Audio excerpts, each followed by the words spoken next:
Washington, the Trump administration quickly declared enthusiastic support Tuesday for the Venezuelan opposition effort to spark a military uprising against embattled President Nicolas Maduro, hoping for decisive action in the political crisis that has engulfed the South American nation. Late in the day, President Donald Trump threatened a full and complete embargo and sanctions on Cuba if its troops do not cease operations in Venezuela. National Security Advisor John Bolton alleged earlier that Cuban troops were keeping Maduro in power in Caracas. Trump and senior foreign policy figures in his administration all weighed in during the day, casting the effort headed by opposition leaders Juan Guaido and Leopoldo Lopez as a move to restore democracy, not an attempted coup like the short-lived effort to oust then-President Hugo Chavez in 2002 that seemed to have U.S. support. "We are with you," Vice President Mike Pence tweeted to the opposition. Pence, who has had a lead role in the administration's effort to persuade Maduro to give up power, told the opposition group, "America will stand with you until freedom and democracy are restored." Likewise, Trump himself tweeted that he was monitoring the situation and the United States stands with the people of Venezuela and their freedom. Lopez, the country's most prominent opposition activist, had been under house arrest, and his sudden appearance would seem to have required the cooperation of troops who guard him. However, late Tuesday, he sought refuge with his family in the Chilean embassy in Caracas, a discouraging sign for supporters of the uprising. Bolton said it was a very delicate moment for Venezuela. If this effort fails, they will sink into a dictatorship from which there are very few possible alternatives, he said at the White House. The wholehearted embrace of the rebellion reflects the goals of an administration that from its earliest days has sought the removal of Maduro, but it was also an unusually full-throated endorsement by any government for a mass protest that was turning violent. "It's more than cheerleading, they are very actively collaborating," said Mark Weisfrit, who is co-director of the Center for Economic and Policy Research in Washington and has called for a negotiated end to the political crisis. The U.S.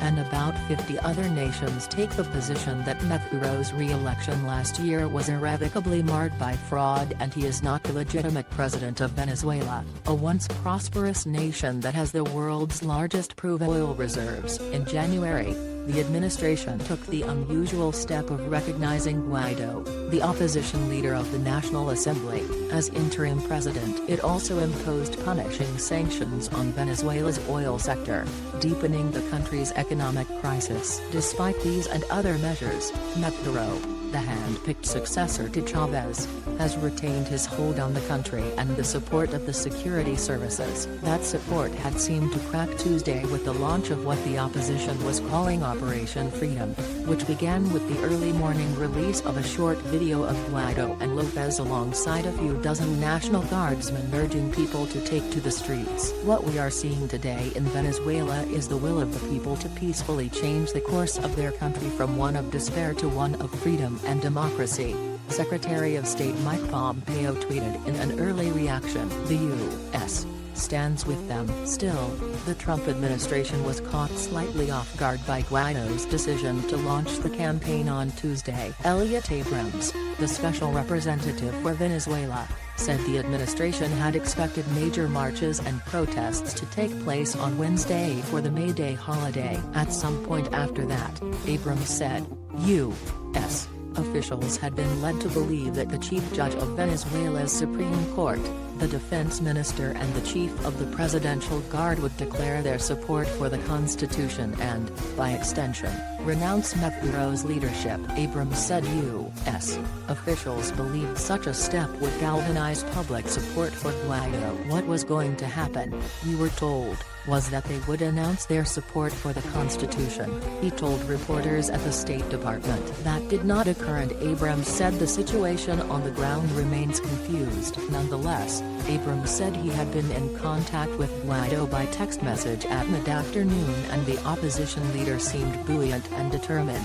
Bolton said a peaceful transfer of power from Maduro to Guaido could still occur if enough figures depart from the regime and support the opposition. He and others in the administration also called on Cuba and Russia to withdraw support. The U.S. has said about 20 Cubans provide security assistance to the Maduro government. Cuba denies that and says most of those people are medical workers. The U.S. has been embarrassed by acting too soon in the past. In April 2002, a businessman who had repeated meetings with American officials staged a coup against Chavez. While other countries in the hemisphere denounced the move, the administration of then-President George W. Bush acknowledged the new government. It had to backtrack as the rebellion fizzled. Trump administration officials sought to draw a distinction between the two situations. Acting White House Chief of Staff Mick Mulvaney, at a conference in California, said the U.S. considers Guaido, not Maduro, the legitimate leader of the country under the Venezuelan constitution. Importantly, we do not consider it a coup, he said. Still, Abrams sounded uncertain as to how Guaido's bid would end and appeared to set the stage for his possible defeat. We know this, at the end of the day, Juan Guaido will still be the legitimate interim president of Venezuela. The United States will still be supporting him, he said. The Maduro regime, while it exists, will still be illegitimate and completely incapable of solving the problems of the Venezuelan people.